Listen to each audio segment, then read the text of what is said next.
Com पे login करिए और जैसे ही आप लॉगिन कर लेंगे क्लाइंट मास्टर की स्क्रीन पे अपनी डिजायर्ड कंपनी को सर्च करिए।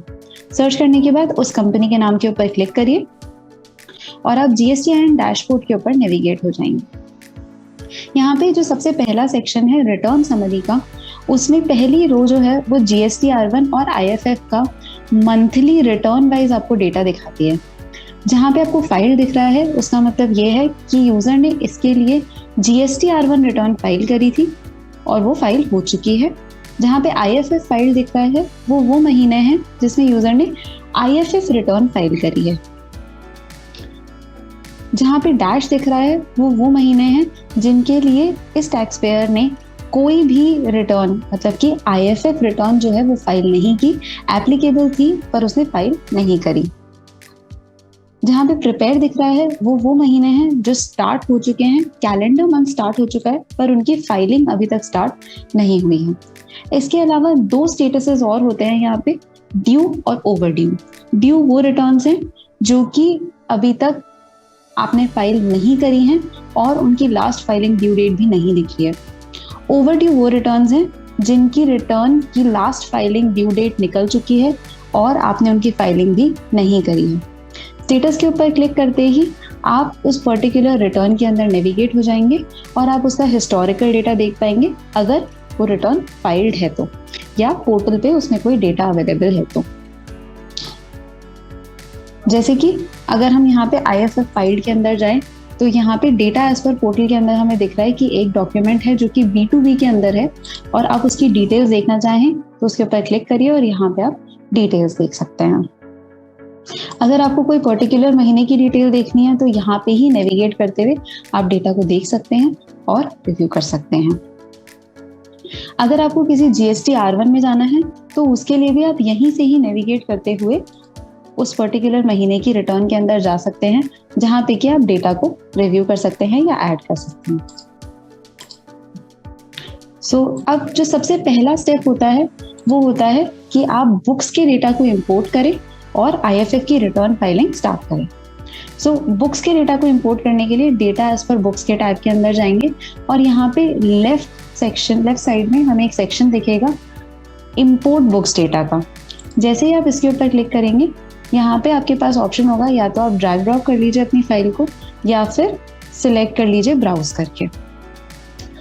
एक्सप्रेस GST, अगर आप किसी भी अकाउंटिंग सोल्यूशन से GST-R1 फॉर्मेट में डेटा एक्सपोर्ट करते हैं, GST-R1 फॉर्मेट का मतलब है कि जो गवर्नमेंट प्रिस्क्राइब्ड GST-R1 फॉर्मेट है जो कि अधिकतर अकाउंटिंग सॉल्यूशंस आपको प्रोवाइड करते हैं, अगर आप उसको एक एक्सेल में एक्सट्रैक्ट करके यहाँ पे इंपोर्ट करेंगे तो वो डेटा भी यहाँ पे इंपोर्ट हो जाएगा और आप उस बेसिस पे अपनी IFF रिटर्न को फाइल कर सकते हैं। यहाँ पे मैंने ब्राउज किया और वो रेलेवेंट फाइल सिलेक्ट कर ली, ओपन करी और इम्पोर्ट करी। जैसे ही मैं इम्पोर्ट करूँगी यहाँ पे हमारा डेटा जो है वो अपलोड हो चुका है और अगर आप देखेंगे तो यहाँ पे हमें पता चल जाएगा कि B2B के इतने इनवॉइसेस थे, B2B अमेंडमेंट के इतने इनवॉइसेस थे, क्रेडिट डेबिट नोट में इतना डेटा था और अमेंडमेंट में इतना डेटा था। अगर आप री इम्पोर्ट करना चाहते हैं तो वो ऑप्शन भी है। ओके के ऊपर क्लिक करेंगे तो आप नेक्स्ट स्क्रीन के ऊपर नेविगेट हो जाएंगे। यहाँ पे अगर आप देखेंगे तो बिल्कुल GST-R1 की जैसे यहाँ पे भी एक समरी जनरेट हो रही है चारों सेक्शन की, B2B, CNDN, amendment of B2B and CDNR का अमेंडमेंट।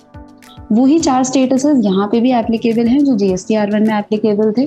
एरर बेसिकली वो इनवॉइसेस हैं जिनमें कि किसी एक या एक से ज़्यादा फील्ड्स में एरर आ रही है और जब इनको पोर्टल पे अपलोड करने जाएंगे तो वो अपलोड नहीं होंगे। वार्निंग, ये वो इनवॉइसेस हैं जो अगर पोर्टल पे अपलोड करेंगे तो अपलोड तो हो जाएंगे पर उसमें डेटा डिस्क्रिपेंसीज कुछ हैं।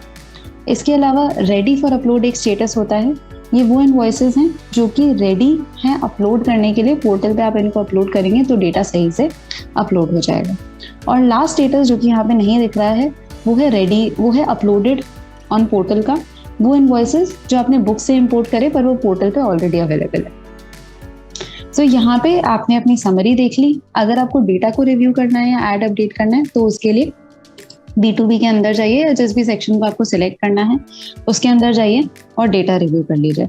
जो भी डेटा आपको फिक्स करना है आप वो फिक्स कर सकते हैं और आगे बढ़ सकते हैं। यहाँ पे स्टेटस भी उसी तरीके से अपडेट हो जाएगा। कुछ कीबोर्ड ऑपरेशंस जैसे कि ऑल्ट प्लस एंटर नया रिकॉर्ड ऐड करने के लिए, शिफ्ट प्लस एंटर नई प्रोडक्ट रो ऐड करने के लिए या फिर नई सब रो ऐड करने के लिए। इसके अलावा टैब्स और शिफ्ट टैब भी कीबोर्ड ऑपरेशंस जो हैं हम यहाँ पे सपोर्ट करते हैं। सो बेसिकली आप अपना पूरा डेटा सिर्फ और सिर्फ कीबोर्ड को यूज करते हुए भी एंटर कर सकते हैं अगर आप चाहें तो। सॉर्टिंग फिल्टरिंग भी यहाँ पे एप्लीकेबल है। इसके अलावा अगर हम CDNR में जाएंगे तो बिल्कुल उसी तरीके से आप यहाँ पे भी डेटा अपडेट कर सकते हैं। अमेंडमेंट में जाएंगे तो अमेंडमेंट में भी अगर आपको डेटा सर्च करके ऐड करना हो तो आप यहाँ पे अपना इनवॉइस नंबर डालिए और सर्च के ऊपर क्लिक करिए। जैसे ही आप सर्च करेंगे आपको ये वाला डेटा जो है ये पूरा पॉपुलेटेड मिल जाएगा। फाइनली जब आपने पूरा डेटा रिव्यू कर लिया है, ऐड अपडेट कर लिया है, तो नेक्स्ट स्टेप यहाँ पे जो होता है वो होता है सेव डेटा ऑन पोर्टल का, जहाँ पे आप अपनी अपलोड समरी को रिव्यू करिए और जेसन को डाउनलोड कर लीजिए। ये जेसन जो है ये आपको पोर्टल पे जाके अपलोड करनी पड़ेगी और फाइनली रिटर्न फाइल करनी पड़ेगी। इसके अलावा यहाँ पे एक ईमेल PDF की फंक्शनैलिटी भी अवेलेबल है, जिसके ऊपर जब आप क्लिक करेंगे तो आपको एक ईमेल एड्रेस मिल जाएगा। यहाँ पे ईमेल एड्रेस अगर आपको चेंज करना हो तो आप चेंज कर लीजिए और जैसे ही आप सेंड के ऊपर क्लिक करेंगे आपको इस वाले ईमेल एड्रेस पे एक ईमेल रिसीव होगा जिसमें कि PDF as an attachment available होगा।